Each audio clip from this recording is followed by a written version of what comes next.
तो ये कहानी है रानो चिड़िया की। रानो चिड़िया मधुपुर के जंगल में अपने पति के साथ रहा करती थी। उसका पति बहुत मेहनती था। उसने घर के पास ही बहुत से पौधे उगा रखे थे, जिन पर अब बहुत मीठे मीठे फल उग गए थे। अरे अरे, मुझे लगता है और मेरी मेहनत रंग ले आई है। इन फलों की कितनी अच्छी खुशबू है। सारा जंगल मेरे इन फलों की खुशबू से महक रहा है। यूं ही वो सारे फल तोड़ लेता है और उन फलों को ले जाकर मंडी में बेच देता है। आज तो उसकी बहुत अच्छी कमाई हुई थी। यूं ही वो पैसे लेकर घर आ जाता है। अरे अरे रानो, आज तो मैंने अच्छे खासे पैसे कमा लिए हैं। आखिरकार मेरी मेहनत रंग ले आई है। ये देखो, ये पैसे हैं, इन्हें तुम संभाल दो। हम इसे अपने बेटे के लिए संभाल देते हैं ताकि अगले महीने की फीस दे सकें। उनका बेटा शहर में पढ़ाई के लिए गया हुआ था। वो वहाँ पर डॉक्टर बन रहा था। अरे अरे, ये तो अच्छे खासे पैसे हैं। अरे अरे रानो, तुम्हें नहीं पता, गोलू की फीस बहुत ज़्यादा है। ये तो पैसे कुछ भी नहीं हैं। अभी तो और बहुत से पैसे जोड़ने होंगे, तब जाकर हम गोलू की फीस दे सकेंगे। तुम ये संभाल दो, मैं कल फिर मंडी जाऊंगा और रफ्ता रफ्ता हम सारे पैसे चुका देंगे। अरे अरे, ठीक है, आप अब अंदर आ जाइए, मैं आपके लिए खाना ले आती हूँ। हाँ हाँ रानो, जल्दी से ले आओ, आज मैं बहुत थक गया हूँ। यूं ही वो दोनों पति पत्नी आराम से खाना खाते हैं और सो जाते हैं। मोहन बहुत ज़्यादा मेहनती था। वो सुबह सुबह ही अपने काम पर निकल जाया करता था और सारा सारा दिन अपने उस बाग में काम किया करता था। जंगल के सभी पक्षी उसके फलों की तारीफ किया करते। उसी जंगल में एक कालू कौवा भी रहता था, जो कि अब मोहन से बहुत जलता था। अरे अरे, ये मोहन तो दिन ब दिन तरक्की ही किए जा रहा है। जंगल में हर तरफ इसके फलों की धूम मची हुई है। काश के मैं भी उस वक्त फल उगा लेता, लेकिन फूटी किस्मत, मुझे लगा कि फलों से क्या कमाई होगी। यूं ही मोहन चिड़ा तो सारा सारा दिन अपने काम में लगा रहता और शाम को घर जाता और जाकर अपनी पत्नी को रोज के रोज पैसे दिया करता था। यूं ही दिन गुजरते जाते हैं। रानो चिड़िया भी सारा सारा दिन घर में काम करती और मोहन चिड़ा बाग में। मोहन चिड़ा जब भी फल तोड़ता था, उन माल्टे के फलों में से 3 माल्टे ऐसे थे जो टूटते ही ना थे। अरे अरे, मैं हमेशा ये 3 फल तोड़ने की कोशिश करता हूँ, लेकिन टूटते ही नहीं हैं। मुझे लगता है अभी ये कच्चे हैं। चलो फिर कभी तोड़ लूँगा। ये बात उसे बहुत हैरान करती है कि वो 3 फल क्यों नहीं टूट रहे, लेकिन वो अनदेखा कर देता है। एक दिन उनके यहाँ मिट्ठू महाराज का सैनिक आता है और उनसे फल मांगता है। अरे अरे मोहन, मिट्ठू महाराज को तुम्हारे फल चाहिए, उनकी बेटी की शादी है। ये सब सुनकर तो वो दोनों पति पत्नी हैरान हो जाते हैं। अरे अरे मिट्ठू महाराज को हमारे फल चाहिए क्या? हाँ हाँ, तुमने ठीक सुना है।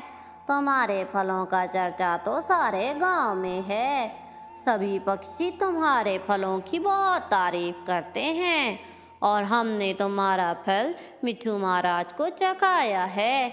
उन्होंने खास तौर पर कहा है कि उन्हें तुम्हारा ही फल अपनी बेटी की शादी में चाहिए है। अरे अरे, ये तो बहुत भाग्य की बात है। हाँ हाँ, ठीक तो है, लेकिन देखना कोई भी गलती ना होने पाए। कल वक्त से पहले पहले सारे फल राजमहल पहुंच जाने चाहिए। अरे अरे, आप फिक्र मत कीजिए, कल वक्त से पहले पहले ही मैं सारे फल राजमहल पहुंचा दूंगा। यूं ही वो सैनिक तो वहां से चला जाता है। अरे अरे रानू, ये तो बहुत बड़ा मौका है। अगर इस दफा हमने मिट्ठू महाराज को ये फल भेज दिए तो हमारी तो बहुत चर्चा होगी और हम अच्छे पैसे भी कमा सकेंगे। अरे अरे,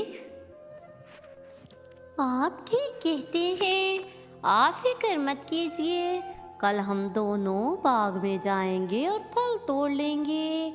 यूं ही अगले दिन वो दोनों पति पत्नी बाग में सुबह सुबह ही चले जाते हैं और सारे फल तोड़ कर ले आते हैं और लाकर घर रखते हैं। अरे अरे रानो, मैं तो कहता हूँ ये फल सुबह हम जाकर राजमहल में दे आएंगे, अभी वक्त नहीं है। यूं ही वो दोनों पति पत्नी सो जाते हैं। दूसरी तरफ इस सारी बात का पता कालू कव्वे को लग चुका था। अरे अरे, ये मोहन तो अब रुक ही नहीं रहा। अगर कल उसने वो सारे फल राजमहल पहुंचा दिए तो वो तो इस जंगल में सबसे ज़्यादा अमीर हो जाएगा। मुझे ये सब रोकना होगा। यूं ही कालू कव्वा जलन के मारे मोहन चिड़े के घर आ जाता है और आकर सारे फल चुरा लेता है। यूं ही वो सारे फल घर ले आता है। जैसे ही वो घर फल लाता है वो सारे फल देखते ही देखते गायब हो जाते हैं। कालू कव्वा तो बहुत परेशान हो जाता है। अरे अरे, ये क्या हो गया है? सारे फल कहाँ गायब हो गए हैं? ऐसा करता हूँ, मोहन के बाग में जाकर उसके सारे पौधे ही काट देता हूँ, फिर ना पौधे रहेंगे ना फल। यूं ही कालू कव्वा सीधा बाग में जाता है और जाकर पौधे काटने शुरू कर देता है। जैसे ही वो उस माल्टे के पौधे को हाथ लगाता है वो उसे अपने जादू से मारने लगता है।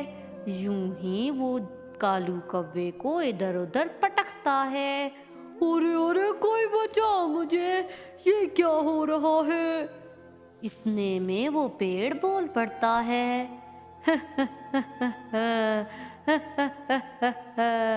ये तुम्हें तुम्हारे किए की सजा मिल रही है। मैं एक जादुई पेड़ हूँ। तुम एक मेहनती किसान की मेहनत को ज़ाया नहीं कर सकते। यूं ही वो उस कालू कव्वे को मार मार कर बेहाल कर देता है। दूसरी तरफ मोहन चिड़ा जब उठता है तो देखता है कि वो फल वहाँ नहीं है। यूं ही मोहन चिड़ा तो डर जाता है। अरे अरे रानो, वो सारे फल कहाँ चले गए हैं? अब तो मिट्ठू महाराज हमें मार डालेंगे। अब तो वो हमारा जीना दुश्वार कर देंगे। अरे अरे, अब क्या होगा? इतने में वो दोनों अभी ये बातें कर ही रहे थे कि सैनिक आ जाता है। अरे अरे मोहन, तुमने तो वक्त से पहले ही फल सारे राजमहल पहुंचा दिए। ये लो, ये तुम्हारे पैसे हैं, जाओ और अब ऐश करो। और मिट्ठू महाराज ने तुम्हारे लिए एक घर भी खरीदा है जो कि तुम्हें इनाम के तौर पर दिया जाएगा। यूं ही सैनिक वहां से चला जाता है। रानू और मोहन तो बहुत परेशान थे।